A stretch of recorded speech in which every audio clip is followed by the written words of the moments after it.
Astaghfirullah.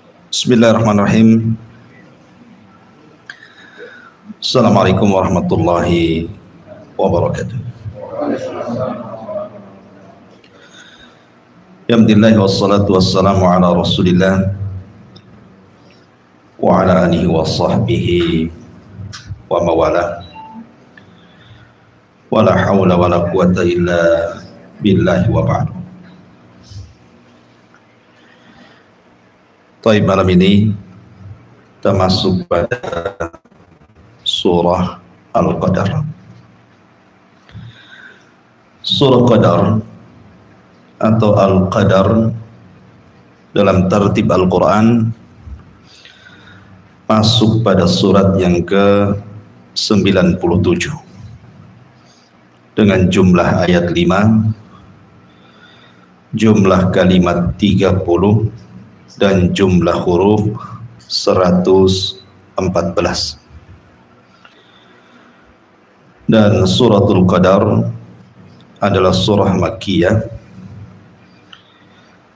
artinya turun sebelum hijrah Nabi sallallahu alaihi wa ala alihi wasallam. Adapun diberi nama surah Al-Qadar karena memang ada kata-kata Al-Qadar. Inna anzalnahu fi lailatul qadr. Di sini Allah Subhanahu wa taala berfirman, Inna anzalnahu fi lailatul qadr. Sesungguhnya kami turunkan Al-Quran di malam Lailatul Qadar. Ada sebuah kisah yang berkaitan dengan surah Al-Qadar, tetapi kisah ini dikatakan oleh Imam Ibnu Katsir sebagai kisah yang sangat mungkar, dan Al-Imam Al-Mizzi juga mengatakan kisah ini mungkarun jiddan. Tapi masyhur masalahnya, terutama kalau kita bicara tentang sejarah. Jadi ketika Hasan putra Ali radhiyallahu an tanazul, menyerahkan kekuasaannya kepada Muawiyah ibn Abi Sufyan, artinya dengan turunnya Hasan berarti berdirilah daulah Umayyah. Jadi para pendukung Hasan ini marah, kemudian datang kepada Hasan ibn Ali dan mencela dan mengatakan, ya musawwidal muslimin, atau ya mudillal muslimin, wahai orang yang merendahkan kaum muslimin.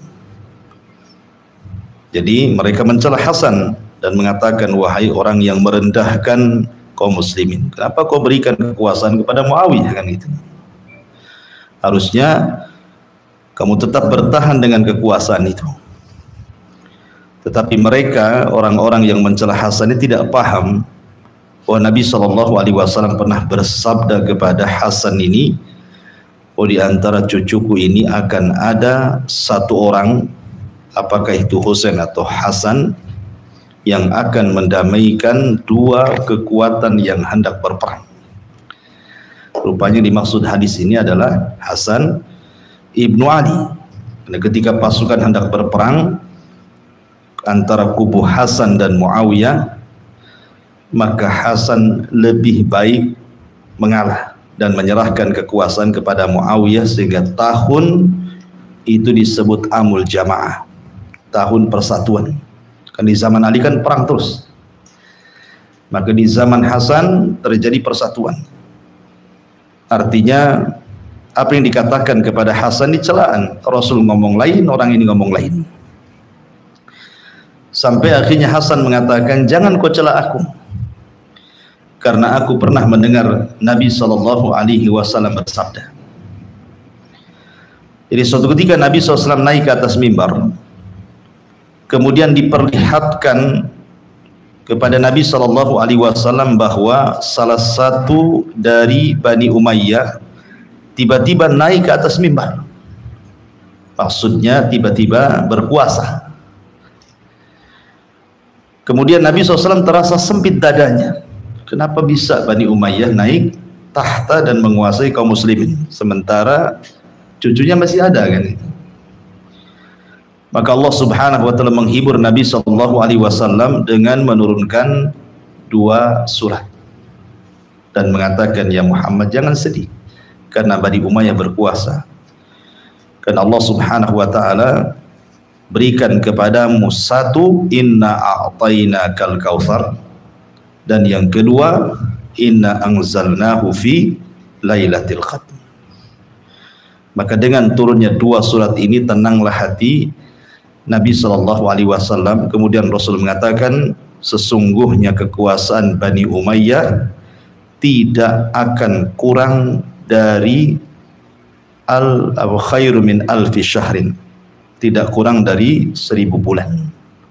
Ya, kekuasaan Bani Umayyah tidak akan sampai melebihi 1000 bulan. Artinya cuman 84 tahun kurang lebih nanti akan runtuh dan kembali kepada kekuasaan Abbasiyah Ahlul Bait. Kisah ini sekali lagi, kisah ini nggak benar. Karena Imam Ibnu Katsir mengatakan mungkar hadisnya, dan Imam Mizzi juga memperkuat mungkar, artinya hadis ini maudhu, diciptakan setelah runtuhnya Bani Umayyah oleh orang yang membenci Bani Umayyah. Apalagi kemudian Nabi sallallahu alaihi wasallam mengatakan bahwa 1 malam kau berdiri di malam Lailatul Qadar itu lebih baik daripada kekuasaan Bani Umayyah selama 1000 bulan, 84 tahun. Kalimat ini tentu merendahkan Lailatul Qadar.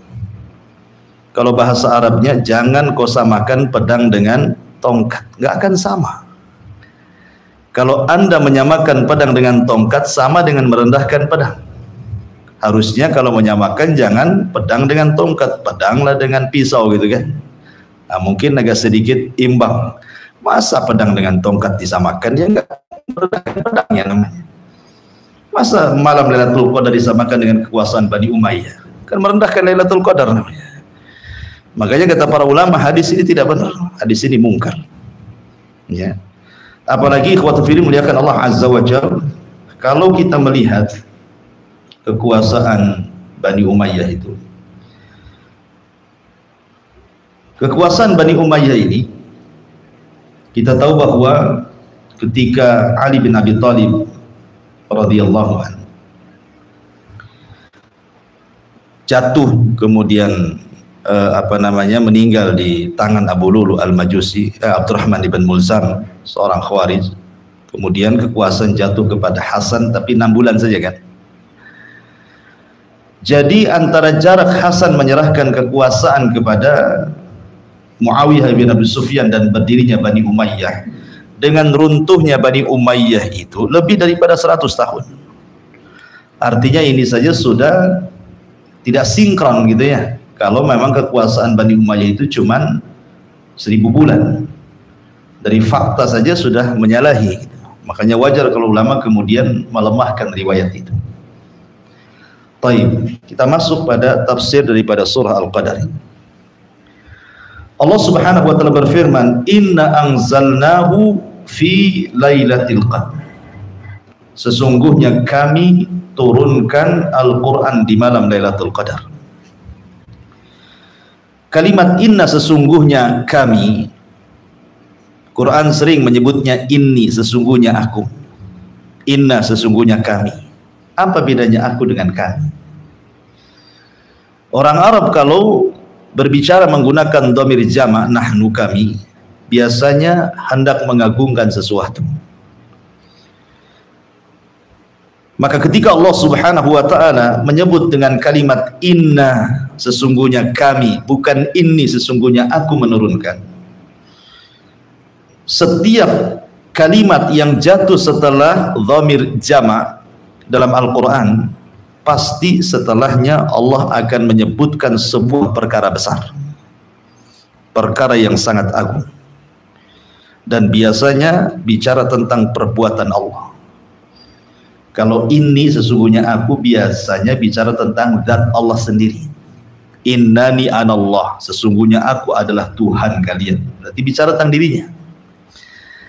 Tapi kalau inna bicara tentang perbuatannya, dan perbuatan yang jatuh setelah inna biasanya perkara besar. Seperti Allah mengatakan inna anzalnahu fi lailatul qadr, inna a'tayna kal kautsar, ya. Atau inna nazzalna dzikra wa inna lahu lahafidun. Itu kan perkara-perkara besar. Maka di sini juga Allah mengatakan inna anzalnahu fi lailatul qadr, sungguhnya kami menurunkan Al-Quran. Ini perkara besar. Turunnya Al-Quran ini bukan perkara kecil, perkara besar, karena ini mukjizat yang akan sampai di akhir zaman. Kalau kitab-kitab langit sebelumnya kan berakhir Taurat berakhir dengan meninggalnya Nabi Musa, Zabur berakhir dengan meninggalnya Nabi Daud, kemudian Injil juga sama dengan meninggalnya Isa, sampai lahir Rasul. Walaupun Rasul sudah meninggal, Al-Quran tidak lekang dimakan zaman, dia akan tetap berlaku menjadi mukjizat sampai kiamat. Ya. Makanya Allah mengatakan inna anzalnahu, ini perkara besar turunnya Al-Quran ini. Kalimat anzalna, sungguhnya kami turunkan. Al-Quran itu turun dalam dua perkara. Ada sebagian para ulama mengatakan maksudnya inna anzalnahu itu artinya inna bada'na nuzul al-Quran, sesungguhnya kami memulai menurunkan Quran di malam Lailatul Qadar. Kalau ini maknanya berarti permulaan turun Al-Quran itu di malam Lailatul Qadar. Surah Al-Alaq ayat 5 pertama, ketika Rasul diangkat menjadi Nabi, itu turun di malam Lailatul Qadar. Adapun lebihnya bisa di malam Lailatul Qadar, bisa di luar malam Lailatul Qadar. Artinya permulaan turunnya saja. Ketika Nabi SAW di Gua Hira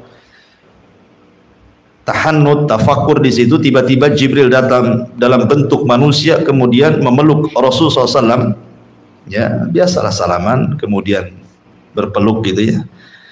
Kemudian Jibril membisikkan di telinga Rasul, Iqra. Kata Rasul, ma'ana biqari, saya tidak tahu. Tapi Nabi SAW sudah tahu bahwa dia akan didatangi Jibril dalam mimpinya, karena 6 bulan sebelum peristiwa ini Rasul kan suka mimpi. Dan mimpinya Rasul itu kal falakis subhi, seperti falak subuh. Setiap mimpi malamnya kejadian selalunya. Termasuk juga perjumpaan dengan Jibril sudah dimimpikan Rasul. Rasul tidak kaget kan gitu. Kemudian ketika Jibril mengatakan Iqra, Rasul mengatakan ma'ana biqari, makin erat pelukan Jibril. Kemudian sampai ketiga kali Rasul tetap mengatakan ma'ana biqari, makin erat pelukan Jibril, sampai Rasul keluar keringat karena ketakutan. Dari sini menunjukkan bahwa seorang guru terkadang perlu juga keras terhadap murid-muridnya, ya kan, supaya jangan sampai guru itu diremehkan oleh muridnya gitu ya. Ada sedikit keras sedikit lah kalau antum ngajari sesuatu pada anak gitu ya, karena Jibril kan semakin memeluk, semakin mengeras pelukannya, semakin mengeras pelukannya kan, seolah-olah memaksa Rasul kan itu ya.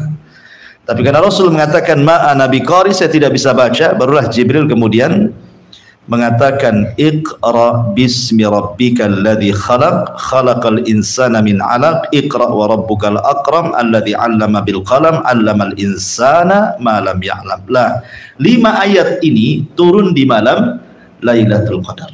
Ini saja permulaannya. Makanya Allah mengatakan inna anzalnahu fi lailatul, maksudnya kami turunkan permulaan Quran itu di malam Lailatul Qadar. Ini satu pendapat. Ya. Pendapat yang kedua, maksudnya inna anzalnahu fi lailatul qadar, sungguhnya kami turunkan Al-Quran itu secara jumlah, artinya secara keseluruhan turun di malam Lailatul Qadar. Bukan surah Iqra saja, tetapi bukan kepada Rasul. Karena itulah perbedaan Quran dengan kitab-kitab dulu.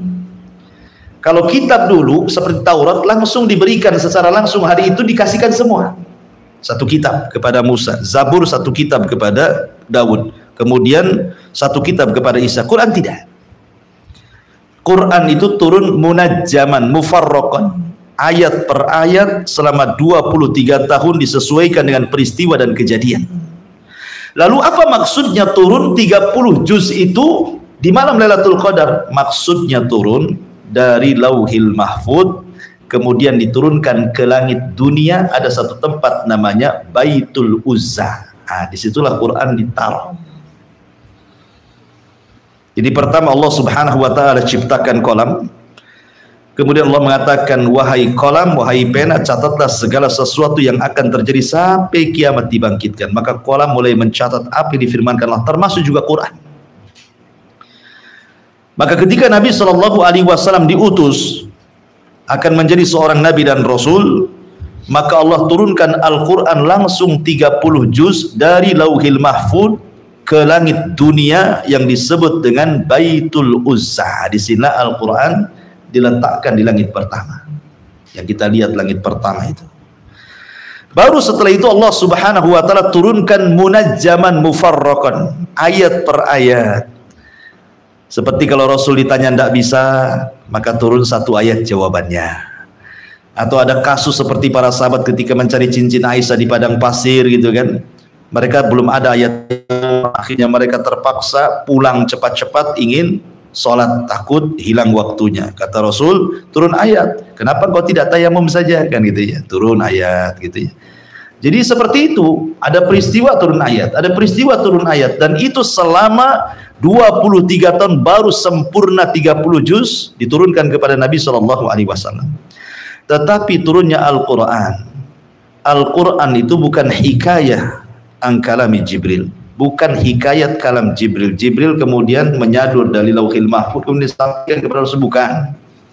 Tetap Jibril datang menghadap Allah, kemudian Allah berfirman kepada Jibril, kemudian Jibril menyampaikan kepada Rasul, di mana firman-Nya tidak lebih kurang, artinya sama dengan apa yang ada di Lauhil Mahfud ataupun yang sudah tersimpan di Baitul Uzza. Tetapi tetap Jibril tidak mengambil dari Lauhil Mahfud atau tidak mengambil dari Baitul Uzza, tetap Jibril datang kepada Allah.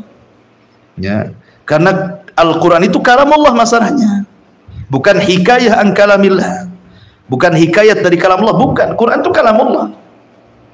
Bukan Jibril ngambil dari Lauhil Mahfud dikasihkan sama Nabi, tidak. Tetap Jibril datang kepada Allah, Allah berfirman, di mana firman-Nya tidak menyelisih apa yang ada di Lauhil Mahfud atau yang ada di Baitul Uzza. Itu maksudnya. Karena Quran itu kalamullah, bukan makhluk. Ya. Ma'asyiral muslimin yang dimuliakan Allah Azza wa Jalla, ini di antara dua penafsiran yang masyhur tentang makna inna anzalnahu fi lailatul qadar. Allah Subhanahu wa taala mengatakan fi lailatul qadar. Di sini ada dua kalimat, lailah dengan al-qadar. Ya. Kenapa lail? Kenapa malam? Kenapa tidak siang saja? Ya. Siang Lailatul Qadar, siang Qadar gitu. Kenapa malam Lailatul Qadar? Karena kalau kita cerita malam, banyak keistimewaan malam dibandingkan siang. Isra Mi'raj terjadi di malam hari. Namanya Isra. Isra itu perjalanan malam. Mi'raj itu diangkatnya Rasul ke langit, gini. Makanya disebut Israil. Kenapa Nabi Yakub disebut Israil? Il itu artinya Allah. Karena Nabi Yakub itu berjalan di malam hari, berzikir kepada Allah, makanya disebut Israil, keturunan disebut Bani Israil. Ya. Artinya perjalanan Isra di malam hari, tidak di siang hari. Kemudian syariat tahajud di malam hari kan? Ya. Syariat tahajud di malam hari. Allah turun ke langit dunia di malam hari. Sepertiga malam akhir Allah Subhanahu wa ta'ala turun ke langit dunia yang disabdakan Nabi SAW, yanzilu rabbuna ila sama'id dunya fi kulli thuluthil lailil akhir wa dhalika kulla lailatin. Allah turun ke langit dunia dan itu sepertiga malam akhir, dan itu setiap malam. Ditegaskan kalimat malamnya di sini. Itu setiap malam. Di sepertiga malam akhir Allah turun. Kemudian Allah berfirman, man yad'uni fa astajibalah wa man yas'aluni fa utiyah wa man yastaghfiruni fa aghfirullah. Siapa yang berdoa aku kabulkan, siapa yang minta aku kasih, siapa yang minta ampun ku ampuni semua dosanya. Di malam hari kan itu. Isra Mi'raj di malam hari, syariat tahajud di malam hari, Allah juga turun di malam hari gitu. Malaikat turun juga di malam hari membawa rahmat.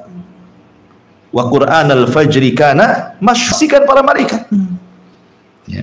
Termasuk juga turunnya Al-Quran di malam hari, karena malam hari itu banyak keistimewaan. Di malam itu lebih tenang, lebih khusyuk kan itu ya. Ketika orang lagi tidur antum bangun tahajud kan lebih khusyuk, mau riak sama siapa antum malam-malam, kecuali antum live pakai Facebook sambil sholat gitu ya, mungkin kan itu.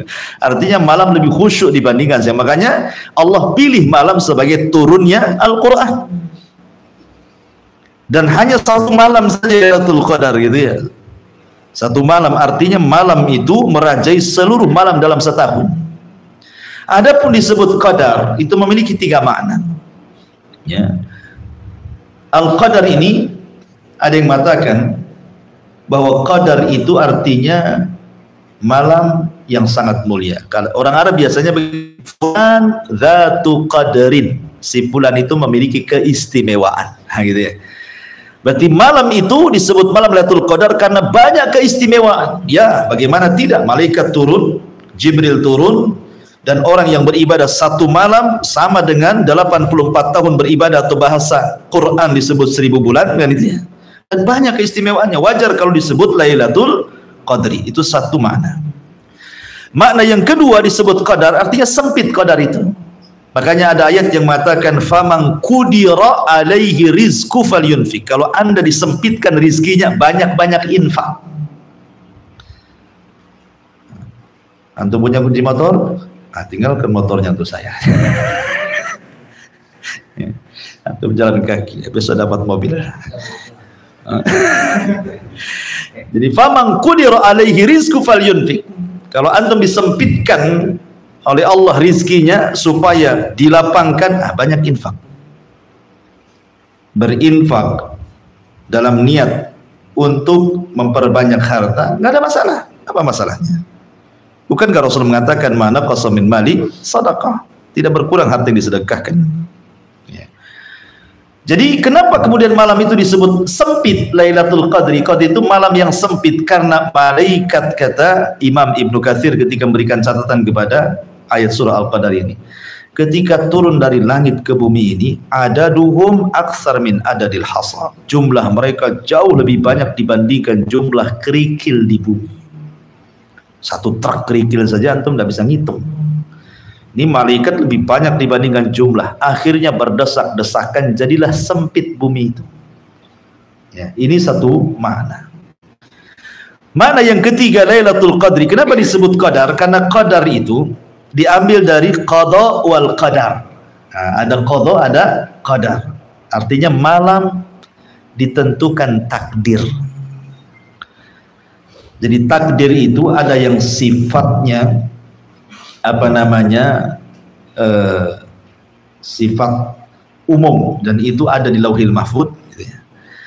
Ada namanya takdir al-umri, seperti ketika janin dalam perut, datang malaikat mencatat rizkinya, mencatat amalnya, bahagianya, celakanya gitu ya. Ada takdir yang ditentukan tahunan. Jadi penentuan takdir kita hari ini sampai tahun depan itu di malam Lailatul Qadar. Makanya Rasul mengatakan faman haruma khairu faqad hurim. Siapa yang diharamkan mendapatkan kebaikan di malam itu, maka hidupnya tidak akan berkah setahun kemudian. Ya, makanya jangan sampai satu malam sudah kita tunggu 1 tahun, tidur pula malam itu. Nah, ini kan sama dengan menghilangkan kebaikan 1 tahun gitu ya.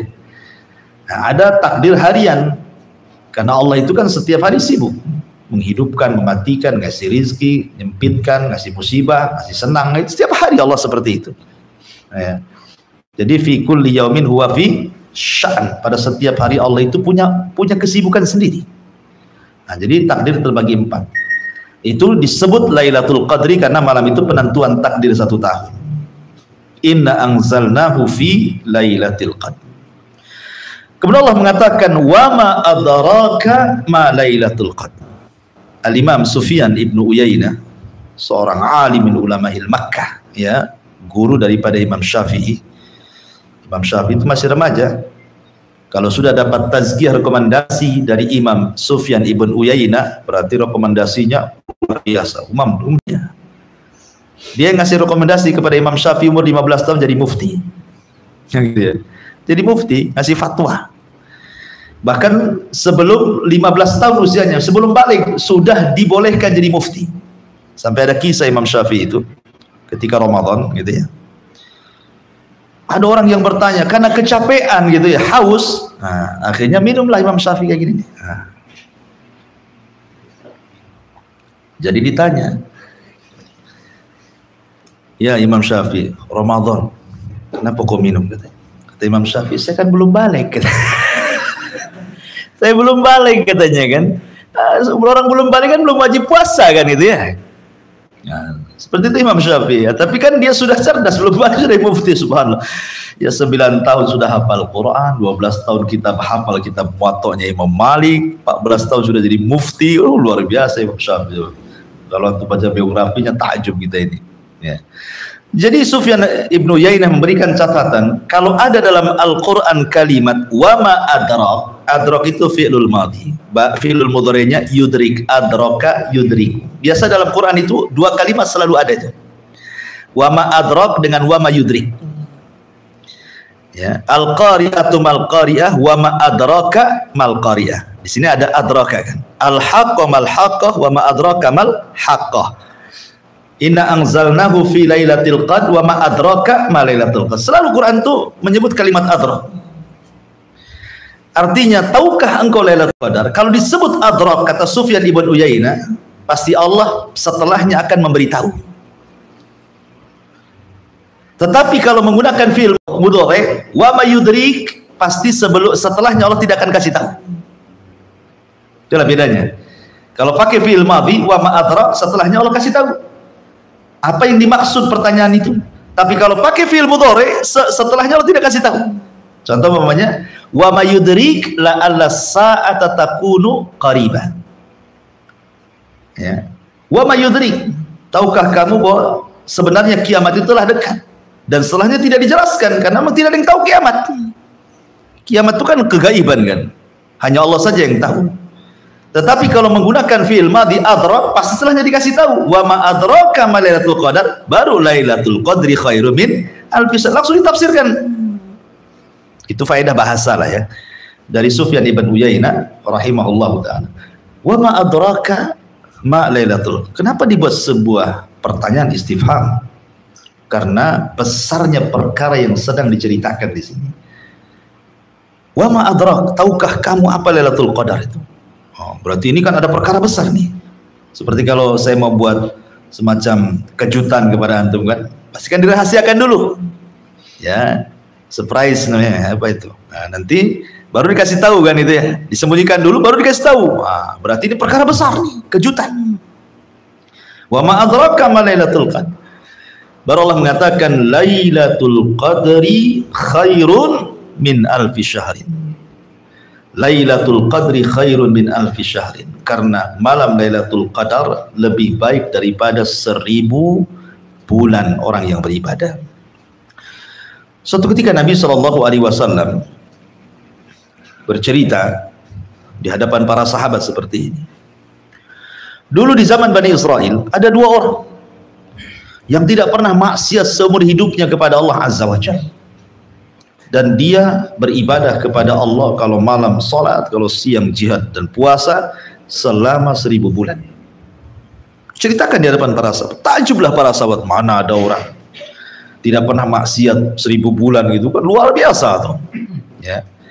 Ketika takjubnya para sahabat Nabi dengan cerita Nabi SAW, maka Jibril datang kepada Rasul dan mengatakan, kenapa sahabat-sahabatmu takjub dengan kisah wahai Muhammad?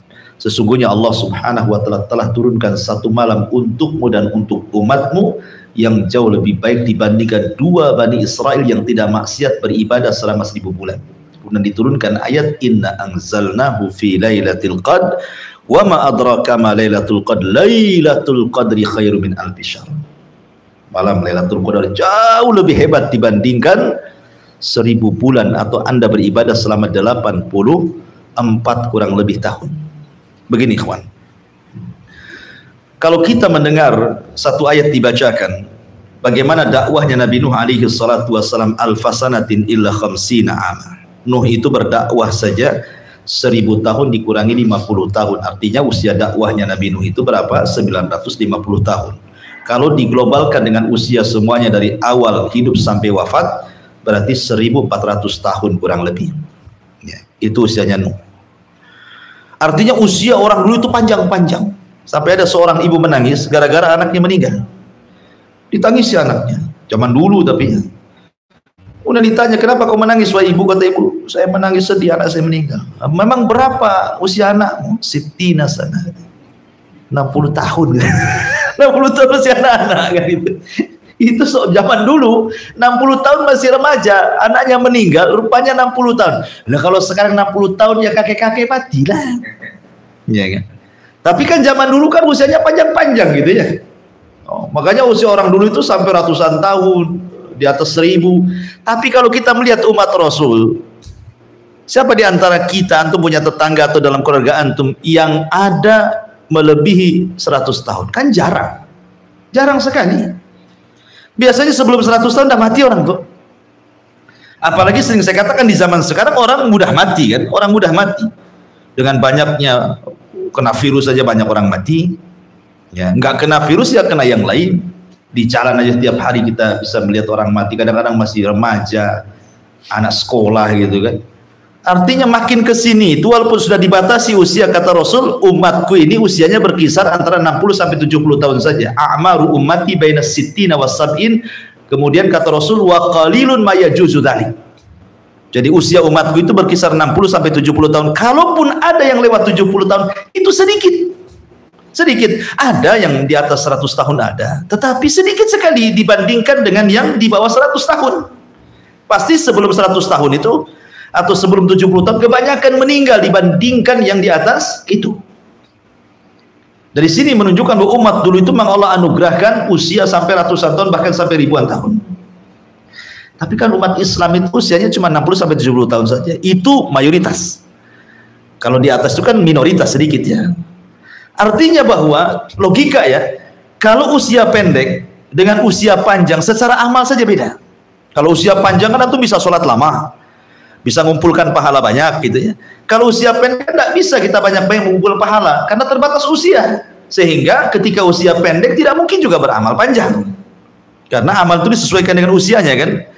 Lah dari sini dengan rahmat yang Allah turunkan kepada Rasul dan umatnya, kepada kita umat Islam, Allah berikan amalan-amalan yang ringan tapi bisa menjangkau amalan umat-umat yang panjang usianya, gitu maksudnya ya.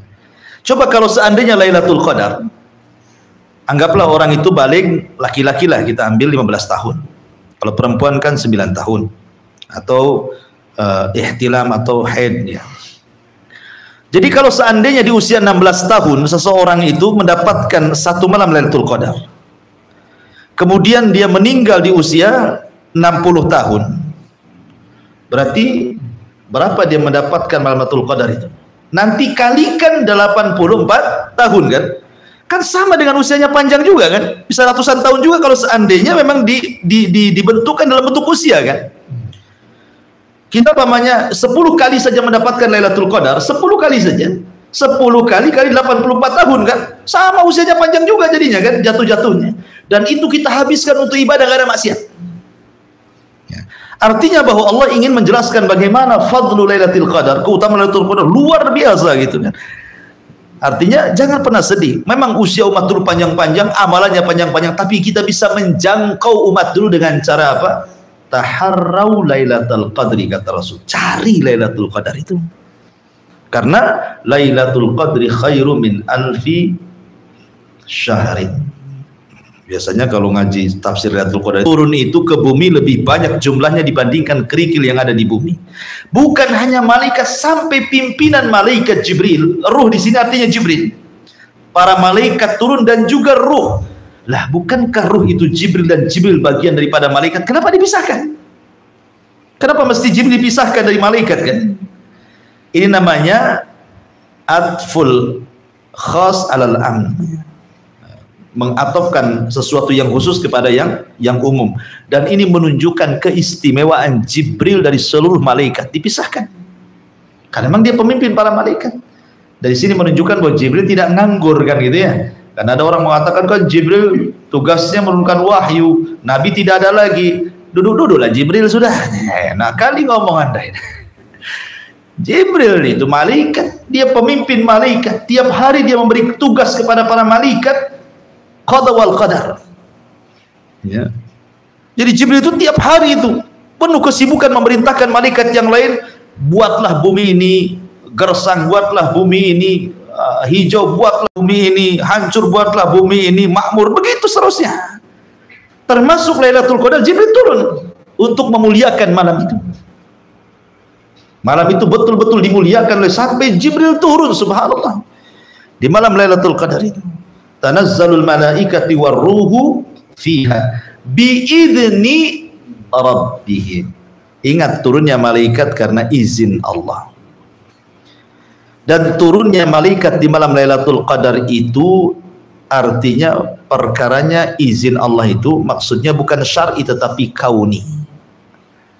Bukan syar'i, kauni. Kenapa? Karena malaikat turun itu, kalau syar'i itu kan khusus menurunkan kebaikan saja. Ya. Allah menciptakan yang baik dan yang buruk. Tetapi Allah tidak merintahkan yang buruk, Allah merintahkan yang baik, kan itu ya. Ya, ketika merintahkan yang baik namanya syar'i. Tapi ketika Allah menurunkan ada yang baik, ada yang buruk, itu namanya kauni. Kenapa? Karena malaikat turun dari langit ke bumi itu bukan sekedar membawa kebaikan saja, terkadang juga membawa keburukan, gitu maksudnya. Makanya di sini maksudnya izin kauni di sini. Karena malaikat kan turun kan kadang bawa bencana, kan kadang bawa tsunami, kadang bawa hujan puting beliung gitu ya. Kadang menghijaukan, kadang memakmurkan, kadang menurunkan Quran di sini gitu ya. Jadi ini izin dari Allah dalam bentuk kauni. Jibril, malaikat turun dan juga Jibril, dan ini keutamaan malam itu para malaikat turun untuk apa gitu ya? Biidzni rabbihim min kulli amrin. Kalimat amr ini memiliki dua makna. Ada yang mengatakan amr di sini artinya awamir. Awamir itu artinya perintah. Jadi malaikat-malaikat turun dari langit ke bumi itu dalam rangka melaksanakan perintah Allah, gitu ya. Tapi ada yang juga yang mengatakan yang dimaksud amrin di sini minal umur, jama daripada umur, bukan amir. Amru, al-amru itu kan ada dua jama ya. Ada jawabnya awamir, ada jamaknya al-umur. Kalau awamir itu perintah, kalau umur itu lain, perkara lain. Berarti bicara tentang qada wal qadar. Jadi malaikat turun itu untuk menentukan takdir kita. Itu kalau jamaknya al-umur. Tapi kalau jamaknya al-awamir berarti itu Allah memang memerintahkan malaikat di malam itu turun kamu, nah, gitu ya. Turun semua, muliakan malam ini. Dan dua-duanya benar. Ya, dua-duanya benar penafsiran dan amri. Biidzni rabbihim min kulli amrin salam. Ya, keselamatan. Ada yang mengatakan maksudnya kaum muslimin ketika itu Allah berikan keselamatan karena di malam itu tidak ada setan. Sudah Ramadan itu setan diborgol, tambah-tambah malaikat turun, makin tidak bisa bergerak. Artinya di bulan Ramadan, di malam-malam yang lain selain Lailatul Qadar, memang setan yang diborgol itu masih bisa bergerak. Bisa bergerak mereka. Tapi ingat, tidak semua setan diborgol kan, karena lafaz hadis Nabi wasufidatis syayatin, setan diborgol itu maksudnya tidak semua setan. Yang diborgol itu marodatu syayatin, sebagaimana riwayat yang khusus mengkhususkan yang umum. Kan ada riwayat umum setan diborgol, tetapi ada riwayat khusus yang mengkhususkan yang umum, marodatus syayatin. Ada lafaz marodah, berarti yang diikat itu marodahnya saja ya, karena setan itu kan bertingkat-tingkat tuh. Ada iblis, di bawahnya ifrit, di bawahnya marodah, di bawahnya ghaul, di bawahnya jin gitu ya. Jadi tingkat-tingkat tuh ya. Yang paling jahat itu disebut marodah. Jadi jin-jin yang jahat itulah yang diikat itu. Adapun gaul yang suka nakut-nakuti ya anak-anak gitu, itu masih dilepas, ya kan? Masih dilepas, apalagi jin setan itu sendiri bukan hanya dari kalangan jin saja, manusia pun bisa jadi setan di bulan Ramadan itu. Iya, setan manusia maksudnya ya. Kakinya nampak. Kalau udah tengok ke bawah itu kaki kursi cuma 4, kaki orang ramai di situ. Baik, balik. Jadinya di sini Allah Subhanahu wa taala menegaskan salam, artinya malam itu keselamatan bagi kaum muslimin. Kenapa? Karena setan gerak pun tidak bisa. Enggak bisa bergerak. Semua setan, bukan hanya marodah saja. Semuanya enggak bisa. Karena malaikat turun betul-betul, makanya malam itu malam keselamatan. Kaum muslimin diselamatkan dari godaan syaitan malam itu. Ada juga yang mengatakan memang malam itu disebut salam, maksudnya aman, tenang, rahmat turun, pahala banyak di situ. Allah berikan ketenangan betul. Sampai kapan? Salamun hiya hatta matla'il fajr, sampai terbit waktu fajar. Berarti berlalunya Lailatul Qadar. Baik. Dari sini tafsir singkatnya. Baik, sedikit saya akan tambahkan. Bicara tentang Lailatul Qadar, ikhwatu fillah muliakan Allah Azza wa Jalla. Lailatul Qadar, kalimat lail. Kalimat lail itu dimulai sejak kapan? Kalimat lail. Karena kalimat lail ini itu memiliki dua makna. Ada lailun indallah, ada lailun indan nas. Ada malam menurut Allah, ada malam menurut manusia kita. Ya kan? Kalau malam menurut kita, ya ketika terbenam matahari, masuk waktu maghrib, kata kita masuk malam, itu malam menurutnya. Tapi malam menurut Allah berbeda dengan malam menurut kita. Karena malam menurut Allah itu dimulai ketika masuk waktu asar dan berakhir di waktu fajar. Kalau malam menurut kita ketika masuk waktu maghrib sampai terbit matahari. Itu manusia kan begitu ya. Kalau udah terbit matahari udah pagi itu. Ya. Dari mana kita tahu bahwa ada perbedaan malam indallah dengan malam indan nas itu? Dari hadis Nabi SAW. Nabi mengatakan yata'aqabuna fikumul malaikatul laili wa malaikatul nahar. Allah setiap hari menugaskan para malaikat yang khusus mencatat kebaikan. Ada malaikat yang ditugaskan di malam hari, ada malaikat yang ditugaskan di siang hari. Maksudnya yang mencatat kebaikan saja ya. Kalau yang mencatat keburukan dan kebaikan sudah ada namanya raqib atid di badan kita kan. Tapi ini khusus malaikat ini mencatat kebaikan saja. Yang buruk tidak akan dicatat. Karena dia ketika mencatat langsung diangkat catatannya ke langit. Dan pertemuan antara dua malaikat ini, siang dan malam ini, setiap harinya di dua waktu sholat. Pertama sholat asar, yang kedua sholat subuh. Makanya ketika malaikat ini menghadap kepada Allah, Allah katakan, ma taraktum ibadi, sedang apa kau tinggalkan hamba-hambaku? Maka malaikat-malaikat ini mengatakan, atainahum wahum yusallun wa taraknahum wahum yusallun. Kami datang, mereka sedang sholat, kami tinggalkan juga sedang sholat. Gitu. Maksudnya malaikat malam turun di waktu asar, mereka sedang sholat asar. Dalam waktu yang sama malaikat siang naik di waktu manusia sedang sholat asar. Kemudian datang waktu subuh, malaikat malam naik ke langit di saat manusia sedang sholat subuh. Dan pada waktu yang sama malaikat siang yang mencatat kebaikan turun di saat manusia sedang sholat subuh. Dari sini asar dan subuh memiliki dua catatan. Kalau zuhur dicatat malaikat siang saja. Kalau asar dua catatannya, malaikat malam plus malaikat siang. Maghrib satu catatan malaikat malam saja. Kalau subuh dua catatan malaikat malam plus malaikat siang. Nah, kemudian zuhur asar satu catatan apa zuhur saja. Berarti yang dapat dua catatan asar dan subuh kan. Makanya Rasul mengatakan man hafadhu ala baradaini dakhalal jannah. Siapa yang menjaga dua salat ini dijamin masuk surga. Karena dua pahalanya. Sudah dicatat malaikat malam plus juga malaikat siang gitu ya. Makanya kenapa para ulama ketika mentafsirkan hafidhu ala salawati was salatil wusta, jaga oleh kalian salat 5 waktu, terutama salat wusta, kata para ulama, salat wusta itu bisa jadi salat asar, bisa jadi salat fajar. Adapun salat asar karena ada nas hadis Nabi mengatakan seperti itu ketika perang Khandaq. Datang waktu asar Rasul tidak bisa sholat asar karena serbuan dahsyat sekali. Tahu-tahu waktu maghrib terpaksa Rasul sholat asar di waktu maghrib. Malah Rasul dan berdoa, mala Allahu kuburahum wa buyutahumun nar. Gitu kata Rasul. Mudah-mudahan Allah memenuhi kuburan dan rumah mereka dengan api neraka karena mereka sudah mengakhirkan sholat wusta. Ini berdasarkan nas. Rasul mengatakan sholat wusta sholat asar. Tetapi subuh ini berdasarkan karena subuh itu sholat pertengahan. Memang betul-betul pertengahan, nggak ada gandengannya dia. Kalau siang ada gandengannya zuhur dengan asar, malam ada gandengannya maghrib dengan isya kan. Lah subuh ini kan nggak ada gandengannya. Mau gandengan dengan mana? Nggak mungkin dia bergandeng dengan yang malam, nggak mungkin pula dengan yang siang. Makanya di tengah-tengah dia. Maka dari sini disebut wusta. Nah, jadi kalau antum membaca tafsir para ulama ketika membahas wusta itu imma fajar, imma asar. Cuma dua itu saja.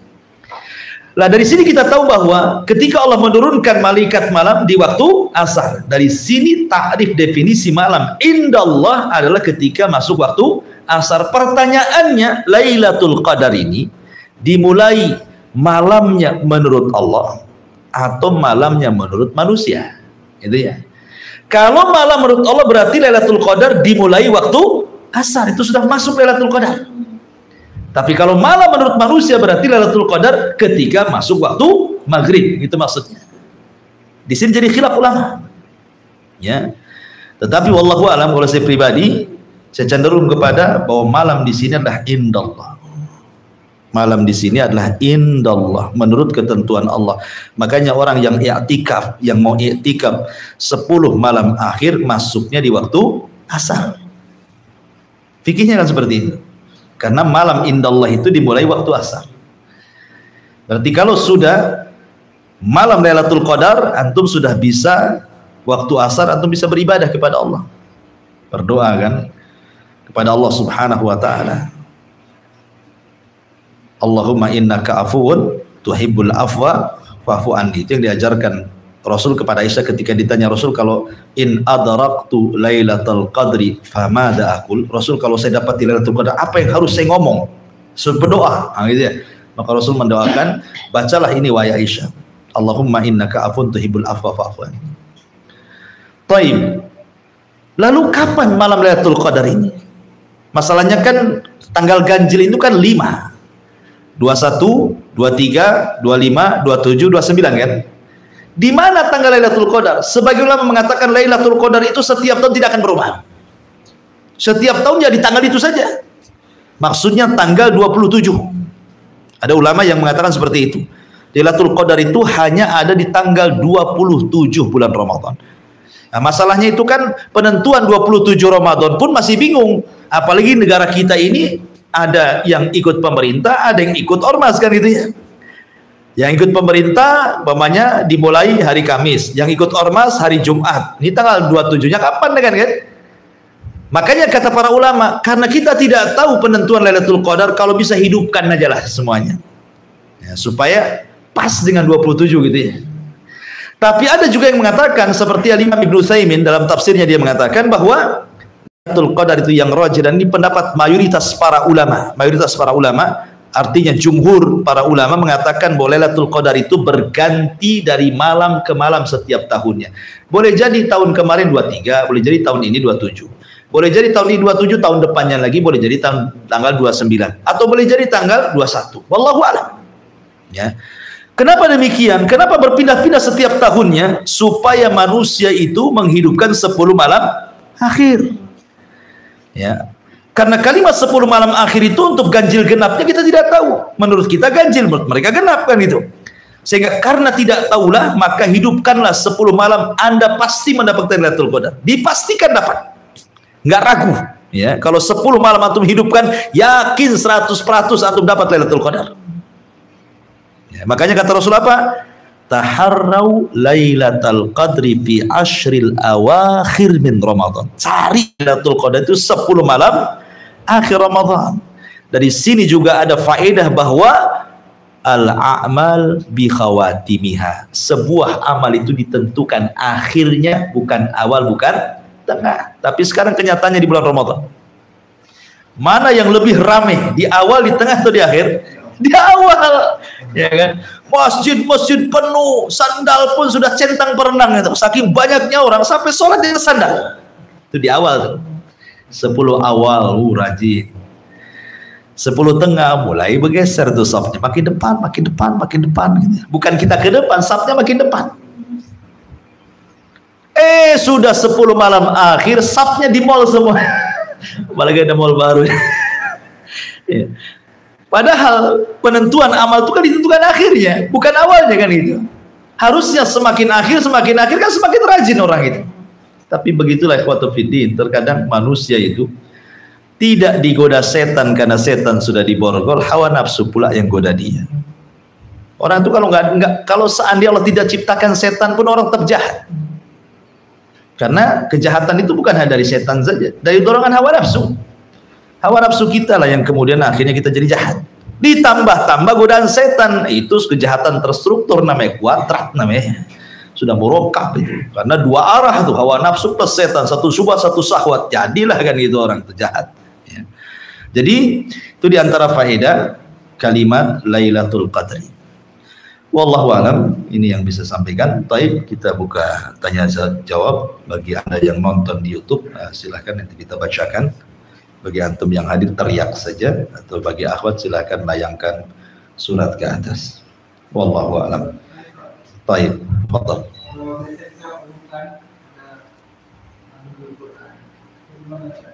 Apanya?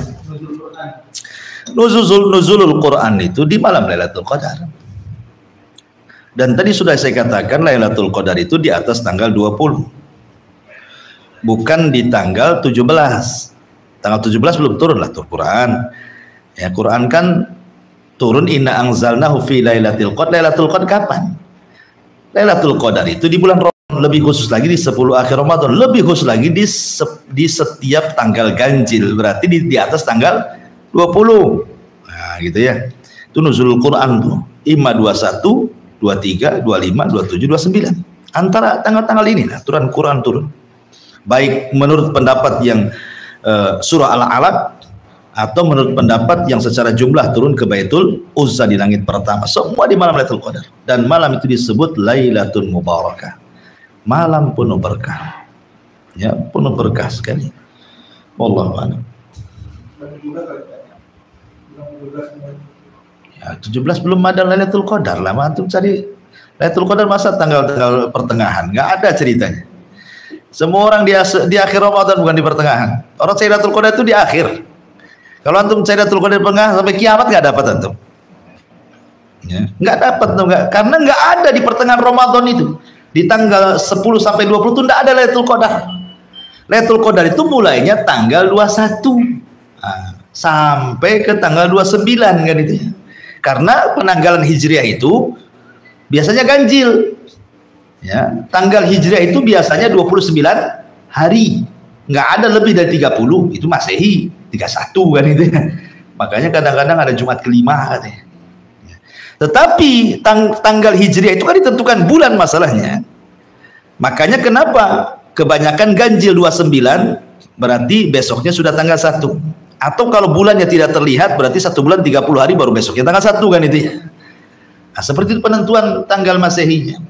Berarti Lailatul Qadar itu ada di tanggal 21 sampai tanggal 29. Di bawah itu nggak akan ada Lailatul Qadar. Makanya, tapi ingat bahwa Aisyah radhiyallahu anha pernah ditanya tentang Lailatul Qadar.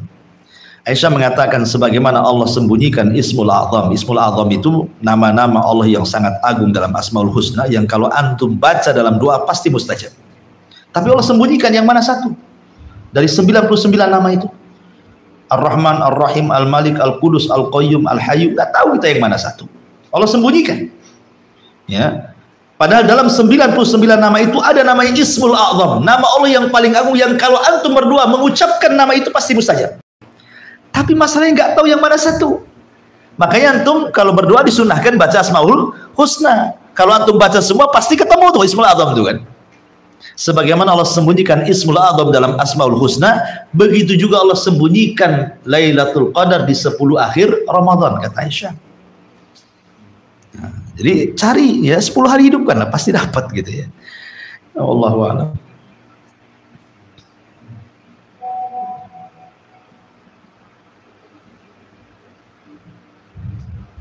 Baik, di sini ada pertanyaan dari Syarif Junaid. Assalamualaikum Ustadz, mau tanya apakah kita harus mengakhiri puasa apabila di Mekah sudah sholat Id? Ingat ya, begini ya. Jadi yang di YouTube perhatikan. Ulama berselisih pendapat tentang masalah matla. Matla itu penentuan kapan Ramadan. Sebut matla. Dan kata Syalbani rahimahullahu taala ada 3 pendapat yang Pendapatnya banyak, cuman yang paling masyhur itu 3. Satu, pendapat yang mengatakan satu dunia satu matlah. Di mana negara melihat, kita wajib mengikuti negara ke yang melihat. Saudi melihat, kita ikut Saudi. Itu disebut satu matlah, nama satu dunia. Dan itu berdasarkan hadis, idza ra'aitumuhu fasumu wa idza ra'aitumuhu faftir. Apabila kau melihat bulan di mana saja, di negara mana saja, berarti besok puasa. Kalau nanti di akhir Ramadan kalian melihat bulan lagi, berarti besok sudah Idul Fitri. Dari hadis ini satu dunia satu matlah. Pendapat yang kedua, tidak. Masing-masing negara punya matlah masing-masing. Indonesia tidak harus ikut Malaysia, Malaysia tidak harus ikut Brunei, Brunei tidak harus ikut Saudi. Masing-masing negara punya matlah. Artinya apa? Untuk supaya tidak terjadi perpecahan. Di pemerintah tidak jadi perpecahan. Kalau sudah pemerintah menentukan besok Ramadan, satu Indonesia, kita tetapkan besok Ramadan. Jadi kebijakannya dikembalikan ke masing-masing negara. Berarti ini juga ada hadisnya, hadis Quraib. Berdasarkan hadis Quraib. Quraib ini kan safar dari Madinah ke Syam. Di Syam itu puasa hari Jumat. Kenapa? Karena Muawiyah melihat bulan di hari Jumat. Makanya mereka puasa di hari Jumat. Ketika mereka Kamisnya meneropong bulan, kemudian maghribnya terlihat, Jumatnya mereka puasa. Di pertengahan Ramadan, Quraib pulang ke Madinah. Berjumpa dengan Abdullah bin Abbas radhiyallahu anhu. Kemudian Quraib bertanya, di Madinah ini puasa hari apa? Kata Abdullah bin Abbas, hari Sabtu. Nah, berarti sudah berselisih itu kan? Syam hari Jumat, Madinah hari Sabtu. Kemudian kata Quraib ini, tidak cukuplah Muawiyah melihat bulan kalian. Kenapa kalian mengikuti catatan sendiri? Kata Abdullah, beginilah yang diperintahkan Rasul. Apabila kami tidak melihat bulan, suruh genapkan kan itu. Fa in ghumma alaikum faqdurulah, kata Rasul. Kalau tertutup awan bulan itu, genapkan 30 hari. Karena kami tidak melihat bulan di hari Kamis, ya kami genapkan hari Sabtu puasa, gitu maksudnya. Dari sini hadis Quraib menunjukkan bahwa apa? Syam sendiri, Madinah sendiri. Berarti pendapat yang kedua, masing-masing negara punya matlah, gitu maksudnya. Pendapat yang ketiga, negara yang berdekatan boleh bergabung. Indonesia, Malaysia, Brunei, jadi satu saja. Kan berdekatan. Ya, kecuali kalau Indonesia dengan Saudi kan jauh gitu ya. Nah, itu 3 pendapat. Tetapi kata beliau, Syalbani mewanti-wanti bahwa yang lebih kuat dalil memang satu dunia satu matlah secara dalil. Ya, karena jelas Rasul mengatakan apabila melihat bulan puasalah tanpa menyebut di mana negara. Tetapi secara persatuan kaum muslimin sebaiknya diserahkan kepada pemerintah masing-masing. Nah, maka sebaiknya kita ikut pemerintah saja. Kalau kata pemerintah besok puasa, puasa. Perkara-perkara besar biar pemerintah yang ngatur. Ya. Jadi itu lebih aslam karena bagaimanapun masuk kepada firman Allah Azza wa Jalla, atiullah wa atiur rasul wa ulil amri minkum. Sesuai dengan pertanyaan, apakah kita harus mengakhiri puasa apabila di Mekah sudah sholat Id? Ya nggak ada urusan, di sana sholat Id, di sini belum, ya kita ikut pemerintah lah. Kembali kepada masing-masing negara punya matlah kan itu, punya kebijakan gitu maksudnya. Jadi tidak harus ikut negara lain. Wallahu a'lam. Dari bawah. Nah, banyak nih pertanyaan. Iya, Ummahat nomor 5. Ini pakai nomor-nomoran. Jadi nomor 1, nomor 3. Assalamualaikum. Ustaz Afwan, pertanyaan ana tidak sesuai dengan tema. Nah, kenapa itu tidak sesuai dengan tema? Bagaimana cara kita untuk menyikapi hadis yang berbunyi ada seseorang yang mengamalkan amalan sorga sehingga jarak antara dia dengan sorga hanya sejengkal, akan tetapi takdir mendahuluinya sehingga akhir hidupnya dia mengamalkan amalan penduduk neraka sehingga dia masuk dalam neraka. Begitupun sebaliknya, ada seseorang yang mengamalkan amalan penduduk neraka sehingga antara jarak dia dengan neraka tinggal 1 jengkal. Ya, sebenarnya bukan 1 jengkal, 1 hasta hadisnya. Tapi takdir mendahuluinya sehingga di akhir hidupnya dia mengamalkan amalan ahli surga, maka dia pun masuk ke dalam surga. Hadis ini memang banyak redaksi, tetapi ada redaksi yang jelas. Ketika Rasul mengatakan sesungguhnya ada penduduk surga yang mengamalkan amalan ahli surga hatta ma yakunu bainahu wa bainal jannah illa dhira, sehingga antara jarak dia dengan surga itu tinggal 1 hasta. Maksudnya amalan itu ada riwayat fi ma yadharu indan nas. Maksudnya orang ini beramal amalan ahli sorga itu hanya untuk riya kepada manusia gitu maksudnya. Jadi ada orang yang beramal dengan amalan ahli sorga, Maksudnya yang tampak bagi manusia.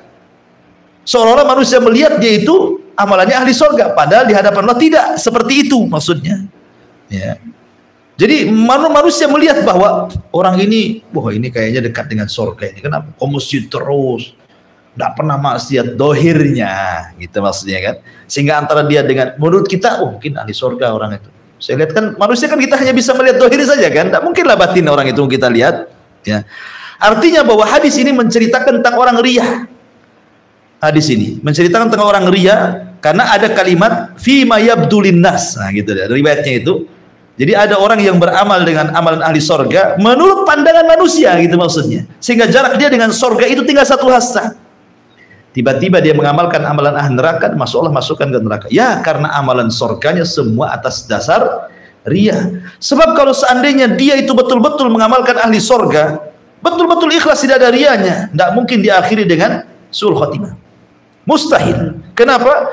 Karena Allah yang mengatakan fa amman a'ta wattaqa wa saddaqa bil husna fasanuyassiru lil yusra. Fa idza faragta fansab. Allah mengatakan fa amman a'ta, barang siapa yang memberi, dengan ilmunya dia beri, dengan hartanya dia sedekah, dengan pengetahuannya dia sebarkan, wattaqa karena ketakwaan dia kepada Allah, wa saddaqa bil husna dia yakin dengan balasan surga, fasanuyassiru sudah Allah mudahkan dia beribadah. Lil yusra, Allah mudahkan lagi. Dia sudah mudah sholat, Allah mudahkan lagi, lebih mudah lagi sholat. Sudah mudah puasa, Allah mudahkan lagi puasa, lebih mudah lagi puasa. Sudah mudah bersedekah, Allah mudahkan lagi, makin rajin bersedekah. Ya, ketika seseorang beramal dengan amalan ibadah dan ibadah melahirkan ibadah yang lain, ibadah yang melahirkan ibadah yang lain, maka ditutup seperti itu. Makanya Allah mengatakan fa idza faragta fansab. Kalau engkau selesai beribadah, lakukan ibadah yang lain. Ya. Jadi hadis itu bicara tentang masalah orang riya. Karena kalau orang betul-betul ikhlas karena Allah dia beribadah terus, mustahil orang itu diakhiri dengan su'ul khotimah. Karena kebiasaan orang-orang yang di ujung kematian biasanya orang itu tobat. Ya kan? Antum aja belum sakaratul maut udah tobat ampun atau ampun Bang Jago antum. Gitu ya. Ampun kalau udah sakit tuh kayaknya dosa itu teringat semua.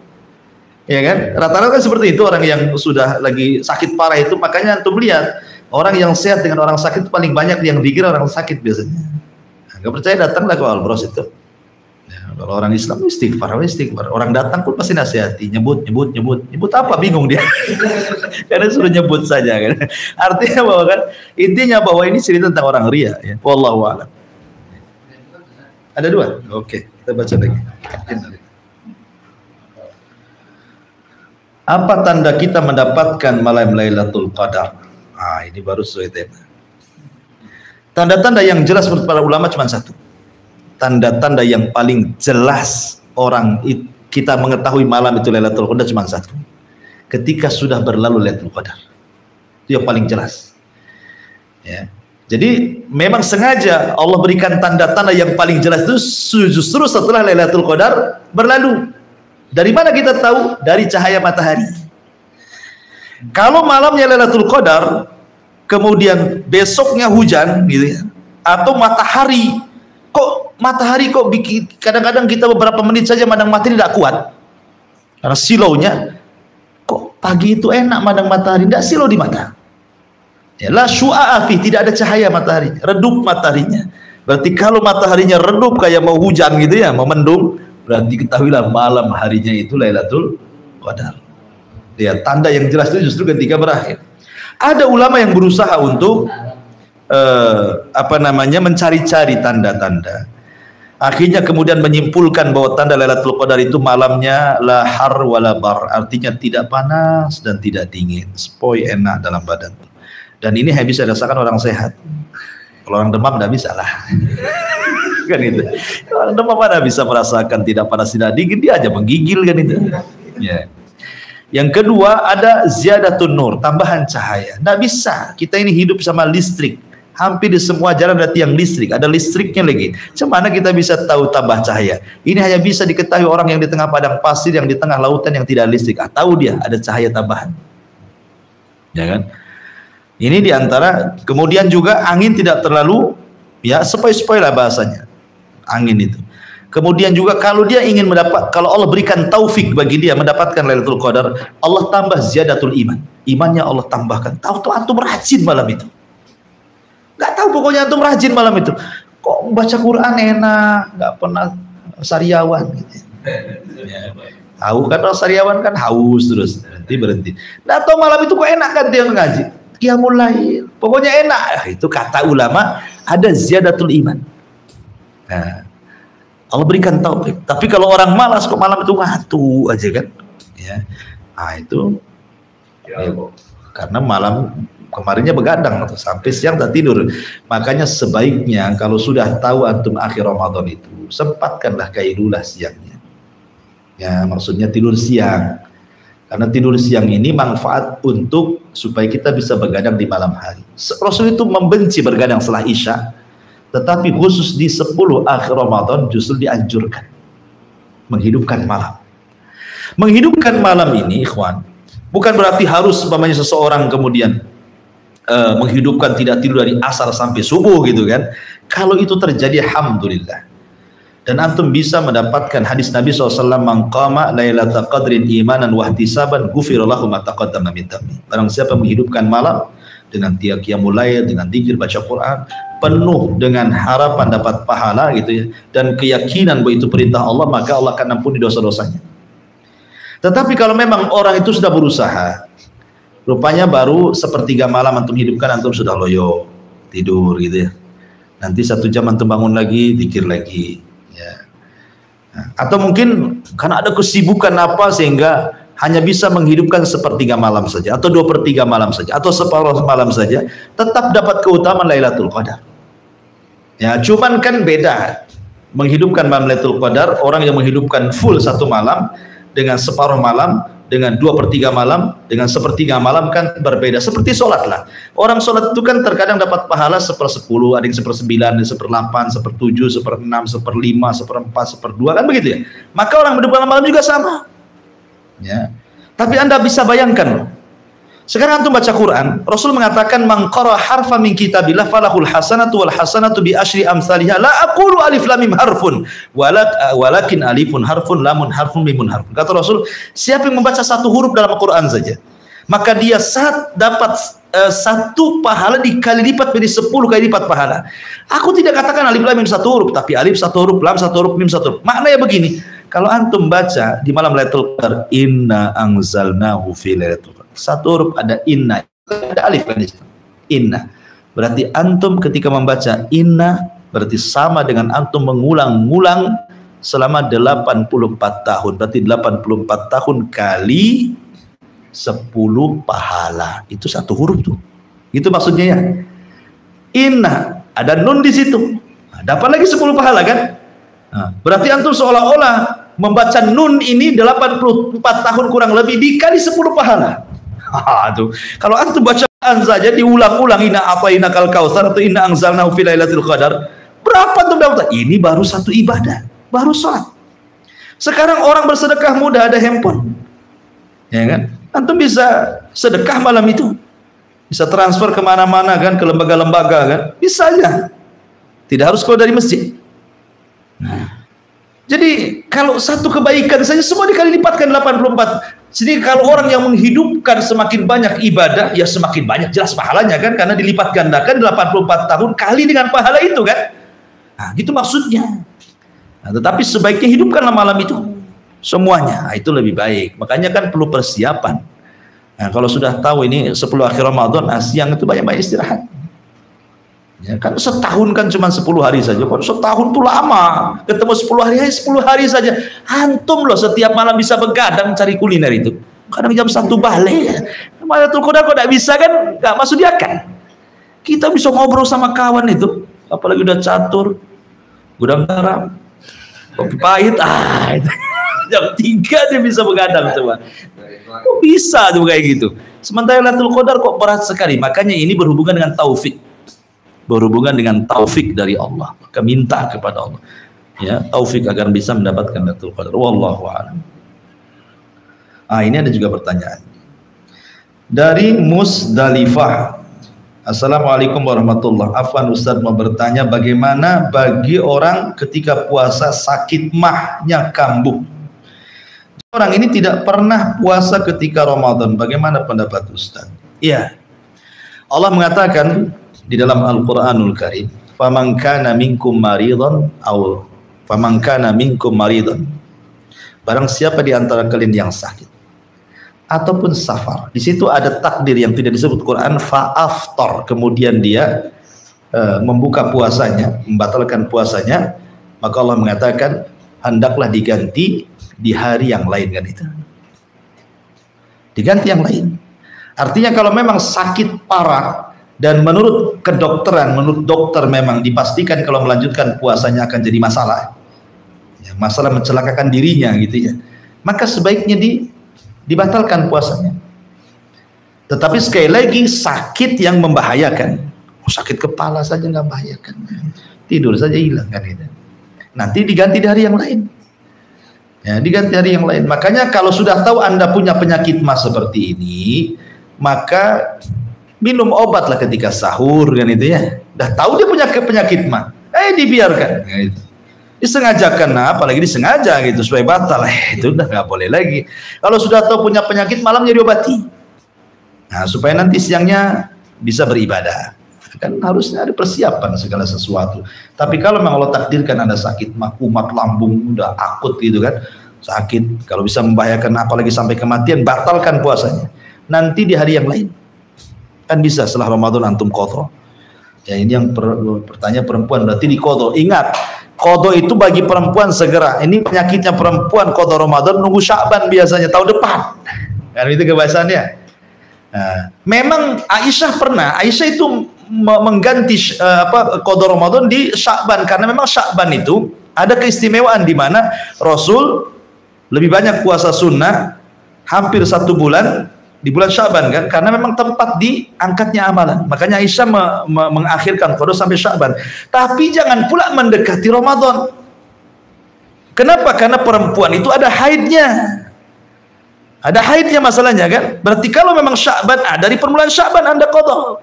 Jangan pula hampir 1 minggu mau Ramadan Anda qadha, pas qadha keluar pula haidnya. Nah, punya utang lah setahun, ya kan. Makanya kenapa Rasul menekankan puasa dalam hadis Rasul, man sallatil mar'atu khamsaha wa shamat syahraha wa ata'at ba'laha wa hafizat farjaha qila laha udkhulil jannah min ayyi abwabi samaniyati sya'at. Apabila wanita menjaga 5 waktu salatnya. Kenapa wanita yang harus menjaga 5 waktu salat? Karena wanita itu ada haidnya. Udah tahu nih mau datang haid, datang waktu zuhur, nanti ceritanya. Pas mau salat keluar pula haidnya, kan? Makanya perempuan harus lebih menjaga lagi salat 5 waktu. Kalau sudah tahu kebiasaan haidnya datang. Ataupun kata Rasulullah, barang siapa yang menjaga salatnya kemudian menjaga puasa Ramadannya, maksudnya menjaga puasa Ramadan ketika qadha. Segera qadha. Jangan kemudian datang haid, masuk pula Ramadan tahun depan, berdosa Anda. Kemudian siapa yang taat dengan suaminya, siapa yang menjaga kemaluannya, silahkan masuk surga. 8 pintu mana yang wanita sukai. Sampai 8 pintu surga dipersilahkan. Kalau laki-laki kan susah mendapatkan 8 pintu. Tapi walaupun demikian, ini saja suka diremehkan perempuan. Udah tahu dia ada datang bulan, nah, kan? Makanya saya sarankan kalau memang ini hakikatnya seperti ini, ya nggak apa-apa, batalkan, nanti ganti di hari yang lain. Tetapi ingat, dibatalkan itu walaupun batal bukan berarti kalau sudah batal seenaknya kayak bulan Ramadan akhirnya makan segalanya gitu ya. Bukan, tetap menghormati orang puasa. Jadi batalkan itu sekedarnya saja, dibatalkan, puasa lagi, ya, puasa lagi gitu. Memang dia tidak berpuasa, tetapi ketika dia berpuasa lagi menghargai orang puasa, kan. Ini enggak sudah batal gara-gara sakit minum es pada orang yang puasa. Gitu ya. Nelak lah orang yang berpuasa jadinya. Ya. Wallahu a'lam. Ya. Taib, ini saja karena sudah 9:30. Subhanallah bihamdika asyhadu an la ilaha illa anta astaghfiruka wa atubu ilaik. Allahu ta'ala. Assalamualaikum warahmatullahi wabarakatuh.